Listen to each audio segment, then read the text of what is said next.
Bismillahirrahmanirrahim. Alhamdulillah rabbil alamin wassalatu wassalamu ala asyrafil anbiya'i wal mursalin sayyidina Muhammad wa ala alihi wa sahbihi ajma'in. Rabbi shrah li sadri wa yassir li amri wa hlul 'uqdatam min lisani yafqahu qawli, amma ba'd. Baik, apa khabar semua? Insya-Allah kita akan sambung satu lagi tentang aktiviti pengagihan dalam Islam, sebahagian daripada teras dalam asas ekonomi Islam. Sebelum ni Ustaz ulang balik, kita dah cerita tentang pengeluaran dalam Islam, kita dah cerita penggunaan dalam Islam, maka kita nak teruskan tentang pengagihan dalam Islam. Baik, yang mana definisi pengagihan? Pengagihan adalah mengagihkan pendapatan secara langsung terhadap satu individu kepada individu yang lain terhadap pendapatan dan harta yang diperoleh. Bahasa mudah dia, kita berikan, kita agihkan daripada kita kepada orang lain. Apa yang kita agihkan? Pendapatan kita ataupun harta kita. Dan pengagihan juga merujuk kepada bagaimana pendapatan dan kekayaan diagihkan di antara faktor dan bukan faktor pengeluaran. Maka yang kita nak cerita juga, pengagihan ni, kita ada harta, kita ada pendapatan, kita agihkan kepada faktor pengeluaran yang 4 itu, ataupun kita agihkan kepada bukan faktor pengeluaran. Dan juga pengagihan juga bermaksud bagaimana kekayaan negara diagihkan di antara pelbagai faktor pengeluaran yang dapat memberi sumbangan. Maka kalau kita cerita pasal negara, macam mana pengagihan dalam negara, ini sebagai satu contoh. Ini dalam bajet 2018, sebabnya dia paling clear dekat sini. Maka dalam sesebuah negara, macam mana dia nak agihkan kekayaan negara? Sebagai contoh, peruntukan negara 280.250 juta. Maka daripada mana datang pendapatan ini dia. Maka macam mana diagihkan? Maka dia diagihkan dalam beberapa sektor, beberapa bahagian. Dan inilah yang setiap tahun kerajaan akan buat, yang dinamakan sebagai bajet ataupun belanjawan. Maka nanti dalam bulan 10 ataupun nanti dia akan mula collect data dan dia akan mulakan tentang belanjawan 2021 untuk tahun hadapan. Maka dalam bahasa mudahnya kita nak cerita, pengagihan ni daripada mana kita dapat dan bagaimana kita belanjakan ataupun kita agihkan. Dalam kita menceritakan pengagihan, ada 4 asas dalam pengagihan. Pertama sekali, kita kena faham bahawa Allah Ta'ala merupakan pemilik sebenar harta. Yang mana semua harta dalam dunia ini merupakan hak milik Allah Ta'ala. Jadi kita ni siapa? Yang harta yang ada yang kita nak agihkan ni, kita semua adalah pemegang amanah. Yang kedua, asas pengagihan adalah taqwa. Kita pun faham tentang taqwa ini, yang mana kita selalu dengar taqwa itu, antaranya Sayyidina Ali radhiyallahu anhu mengatakan taqwa adalah takut kepada Tuhan, beramal dengan kitabullah, redha dengan ketentuan Allah walaupun sedikit. Ini yang kita nak, susah nak capai darjat taqwa ni. Kerana apa? Kalau mana Allah Ta'ala anugerahkan kita harta yang banyak, kita redha. Tetapi kalau mana Allah Ta'ala tarik sedikit ataupun Allah Ta'ala beri kita kurang harta, maka adakah kita redha dengan ketentuan Allah? Barulah kita capai darjat taqwa. Dan pada masa yang sama, Sayyidina Ali juga kata taqwa itu adalah kita bersiap sedia untuk hari kesudahan. Dan Imam Al-Ghazali bagi tahu takwa itu ada 3 ciri-ciri dia. Pertama, takut kepada Allah. Yang kedua, taat kepada Allah. Yang ketiga, mensucikan hati daripada dosa. Apa kaitan takwa dengan pengagihan dalam ekonomi ni? Yang pertama, bila kita ada ketakwaan, kita sedar bahawa semuanya milik Allah Ta'ala dan kita takut kepada Allah, maka kita akan mula bersedekah dengan ikhlas. Kita akan bahagikan harta kita itu dengan betul-betul ikhlas sebab kita tahu Allah Ta'ala Maha memerhatikan. Yang kedua, kita akan meninggalkan perkara-perkara yang Allah Ta'ala larang, sebagai contoh minum arak kerana Allah Ta'ala, dan kita akan bekerja untuk mencari rezeki dan untuk menyara anak dan isteri kerana Allah Ta'ala. Inilah konsep takwa. Kalau kita faham takwa dalam pengagihan, kita akan melaksanakan perkara itu dengan lebih ikhlas. Yang ketiga, bila cerita pasal pengagihan, kita perlu mengetahui had kifayah bagi setiap individu. Barulah kita faham apakah bagaimanakah, ataupun barulah kita tahu orang itu memerlukan berapa banyak. Sebagai contoh, orang fakir dan miskin. Kita jangan ingat fakir dan miskin ni orang yang sama. Tak, fakir itu lebih rendah darjat dia daripada yang miskin. Okey. Orang-orang yang nak terima zakat sebagai contoh, kita perlu tahu had kifayah. Had kifayah ni bahasa mudah dia indeks minimum bagi setiap individu. Contohlah pelajar IPT. dia perlukan RM10 sehari. Maka RM10 itu adalah had kifayah pelajar IPT. Dekat Melaka lah contoh. So, kalau korang ada RM5 sahaja sehari, maka darjat korang adalah kategori miskin. Dan kalau korang ada lebih kurang, korang ada RM3 sahaja sehari, maka darjat korang adalah fakir. Bermaksud, kenapa perlu tahu benda ni? Sebab nak tahu orang yang normal, orang yang cukup keperluan asas dia RM10 sehari. Tapi kalau korang ada separuh, RM5 sahaja, maka korang dalam kategori miskin. Berapa yang kita perlu bagi sumbangan? Berapa yang kita perlu bantu dia? RM5. RM5 kita bagi dia, campur RM5 yang dia ada. So, dia jadi RM10. Capai tak had kifayah? Ya, capai.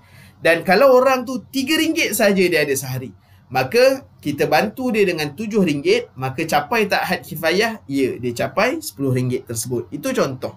Okey. Selain daripada tu, asas pengagihan pun kenapa kita perlu agihkan? Untuk seimbangkan ekonomi. Dia tak boleh dalam sebuah keluarga, contoh yang kerja cuma ayah je.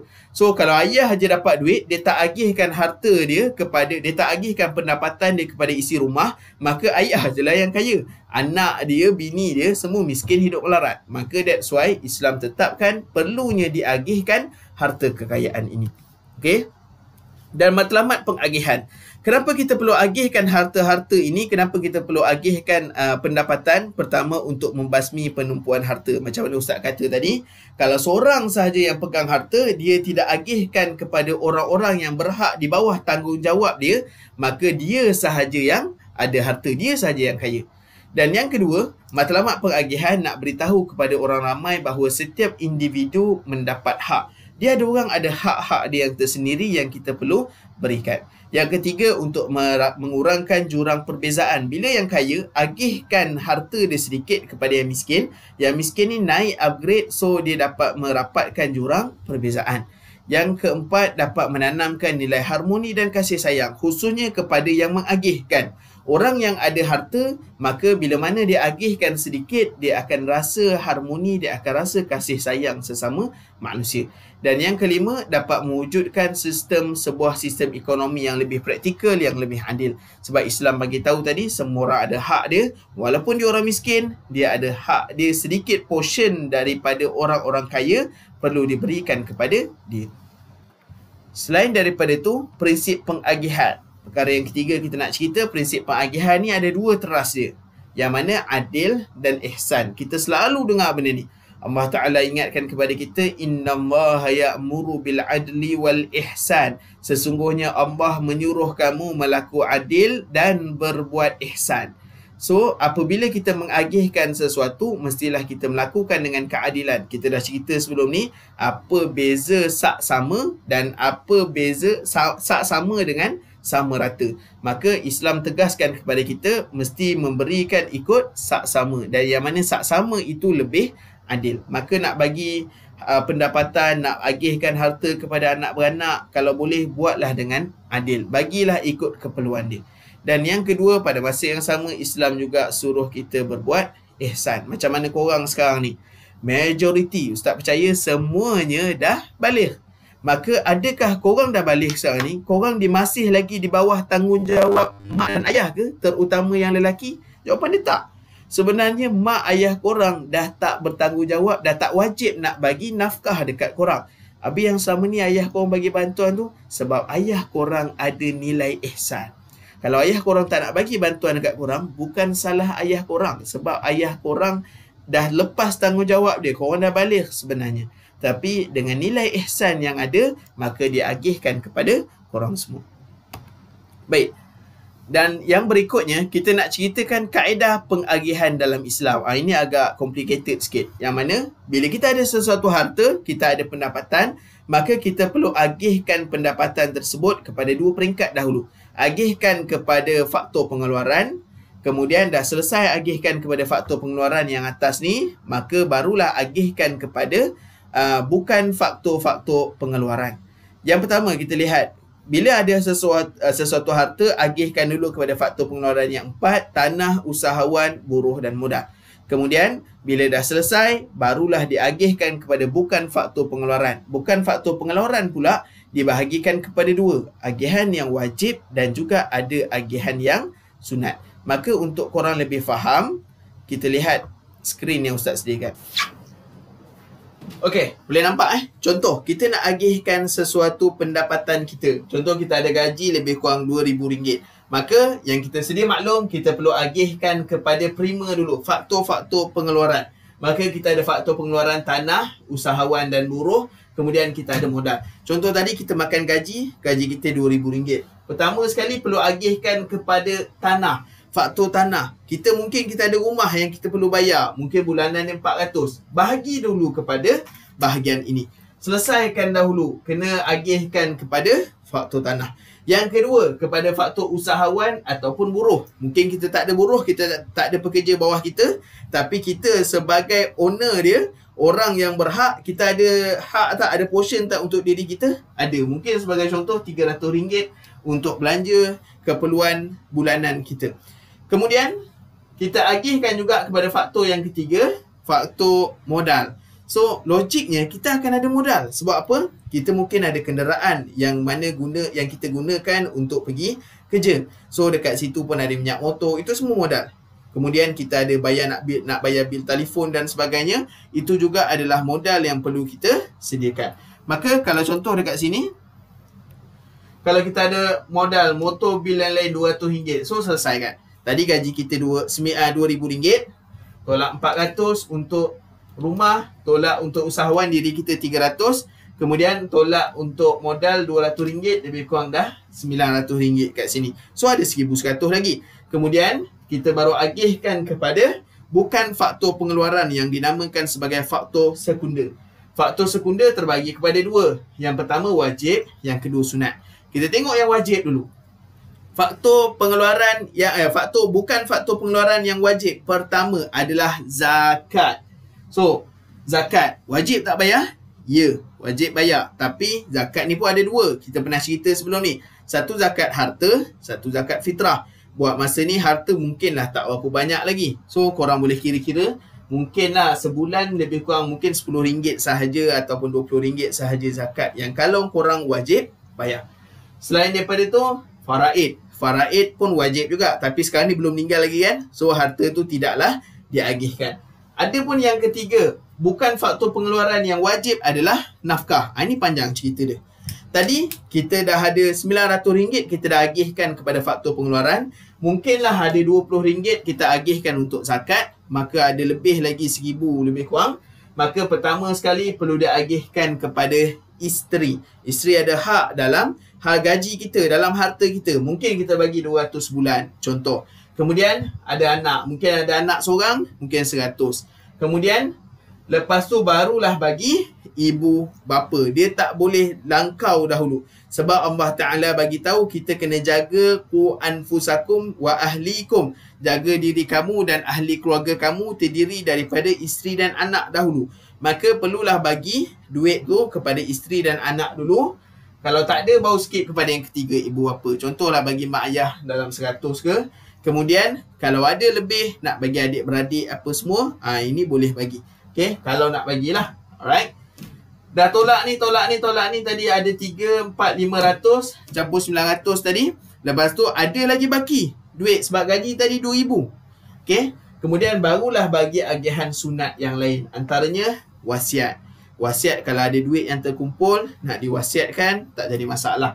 Yang kedua, wakaf. Wakaf pun digalakkan. Mungkinlah kita dah letak portion sebulan, RM10 kita wakafkan. Maka tak jadi masalah. Dan juga sedekah amat-amat digalakkan dalam Islam. Yang mana kalau kita sedekah, mungkin kita dah letak portion. Sebulan aku akan sedekah RM50 daripada gaji aku RM2,000 tu. Itu satu benda yang bagus. Kalau total semua sekali, mungkin dah pakai lebih kurang RM1,600 lebih. RM1,600 ke apa semua ke. So, ada baki lagi. Yang baki tu buat apa? Simpanlah, takkan kau nak belanja semua. Okay? Faham So, berbalik kepada cerita tadi, macam tu kaedah kita nak mengagihkan sesuatu barangan atau mengagihkan sesuatu harta yang kita ada. So, selain daripada tu, Islam juga bagi tahu kita yang pertama, faktor tanah tu tadi. Faktor tanah, pulangan dia mungkin sewa. Itu kalau kita dapat pulangan balik lah. Tapi kalau kita perlu keluarkan, Mungkin kita ada rumah, kita ada perlu bayar bayaran tertentu untuk faktur tanah. Selain daripada tu, mungkin kita kena agihkan untuk buruh dan usahawan. Yang mana untuk buruh dan usahawan yang kita perlu agihkan, mungkin dia upah, mungkin gaji, mungkin untung. Ini semua kita dah sedia maklum. Yang ketiga, modal. Dan agihan semula ada yang wajib, ada yang sunat. Antara yang wajib adalah zakat. Kita dah cerita sebelum ni. Nafkah kepada ahli keluarga kita, iaitu pertama mungkin kepada isteri, yang kedua kepada anak, yang ketiga barulah kepada mak dan ayah. Kemudian kita ada faraid. Faraid juga wajib, tetapi ini bila mana dah meninggal dunia. Okey. Kemudian kita ada agihan-agihan yang sunat, antaranya wasiat, sedekah dan wakaf. Yang mana apa beza sedekah dengan wakaf? Dia sebahagian ulama kata benda itu sama. Sebahagian ulama dia membezakan. Cuma dia bagi tahu wakaf ini adalah kita menahan sesuatu harta yang kita boleh dapat manfaat, kita berikan kepada orang ramai untuk keperluan umum. Yang mana sebagai contoh ni, ini wakaf Saidina Osman. Yang mana wakaf perigi Saidina Osman. Cerita dia pada zaman Rasulullah SAW dekat Madinah, ekonomi Madinah itu dikuasai oleh orang Yahudi pada peringkat awal. Termasuklah sumber air. Sumber air pun dikuasai oleh orang Yahudi. Yahudi ni jahat. Nak ambil air 1 baldi kena bayar. Nak ambil air 2 baldi, satu gayung pun kena bayar dekat Yahudi ni. Maka Rasulullah anjurkan supaya orang-orang Islam melakukan wakaf. Maka datanglah Sayyidina Osman kepada Yahudi ni. Sayyidina Osman kata kepada orang Yahudi ni, aku nak beli perigi engkau separuh. So, macam mana nak beli perigi separuh? Kan, bela kan? Macam tu lah Yahudi tu bela. Cuma korang bukanlah Yahudi. So, Yahudi tu pun bela. Macam mana nak beli perigi separuh ni? Maka Sayyidina Osman radhiyallahu anhu kata, tak apa macam ni. Aku bagi kau duit sebahagian banyak. Kemudian kita berurusan dengan perigi ni selang sehari. Contoh hari Isnin, giliran Yahudi itu jaga, dia bolehlah nak jual ke apa semua ke. Hari Selasa, giliran Osman. Hari Rabu, giliran Yahudi tu. So, Yahudi yang tamak ni pun dengar, oi macam best. Dia dapat duit cash, pada masa yang sama, dia boleh teruskan lagi memeras duit orang-orang Islam. Tetapi hakikat dia, hari Isnin, dia nak jual air macam biasa, tak ada orang datang. Sebab apa? Hari Selasa, Osman bagi free. Hari Rabu, giliran Yahudi, tak ada orang datang. Sebab hari Khamis, Osman bagi free. Lama-lama Yahudi tu dah tak tahan, maka Yahudi tu terus jual keseluruhan perigi dia kepada Sayyidina Osman. Sayyidina Osman ambil tak untung daripada perigi tu? Tak. Sayyidina Osman beli perigi itu dan keseluruhan telaga, keseluruhan ladang kurma yang ada di sekeliling perigi tersebut, maka Sayyidina Osman wakafkan. Bila maksud wakaf ni, ahli keluarga Sayyidina Osman dapat tak duit tu? Tak. Maka sampai sekarang, Sayyidina Osman dah meninggal dunia 1400 tahun yang lepas. Maka duit keuntungan daripada ladang-ladang kurma yang ada dekat sekitar perigi tu apa semua, siapa yang uruskan? Kerajaan Arab Saudi. Dengan keuntungan jual kurma tu dan sebagainya, duit tu masuk dalam akaun dan sampai sekarang hasil daripada keuntungan wakaf Sayyidina Osman ini dah dibuatkan hotel. Ada juga dah dibuatkan masjid atas nama wakaf Sayyidina Osman. Ada juga telah dibuatkan sekolah dan sebagainya. Inilah yang kita pernah dengar hadis Nabi. Rasulullah bagi tahu apabila meninggal seseorang anak Adam itu, terputus hubungannya dengan dunia kecuali 3 perkara. Salah satunya adalah sadaqatun jariyah, yakni harta wakaf. Sayyidina Osman dah meninggal 1400 tahun yang lebih, tetapi pahala dia terus berjalan sampai sekarang. Okey. Selain daripada itu, ada juga amalan-amalan pengagihan yang jelas dilarang dalam Islam. Antaranya yang pertama riba. Riba, kita menambahkan harta kita, Islam larang. Yang kedua, pembekuan harta. Yang mana kita ada harta, kita tak gunakan. Maka Islam juga larang sedemikian. Yang ketiga, pembaziran. Ada duit tapi kita asyik keluarkan sahaja duit tu, maka juga dilarang dalam Islam. Nanti Ustaz akan explain dengan lebih detail berkenaan dengan riba ini dalam kuliah kita dalam Google Meet. Wallahu a'lam. Wassalamualaikum warahmatullahi wabarakatuh.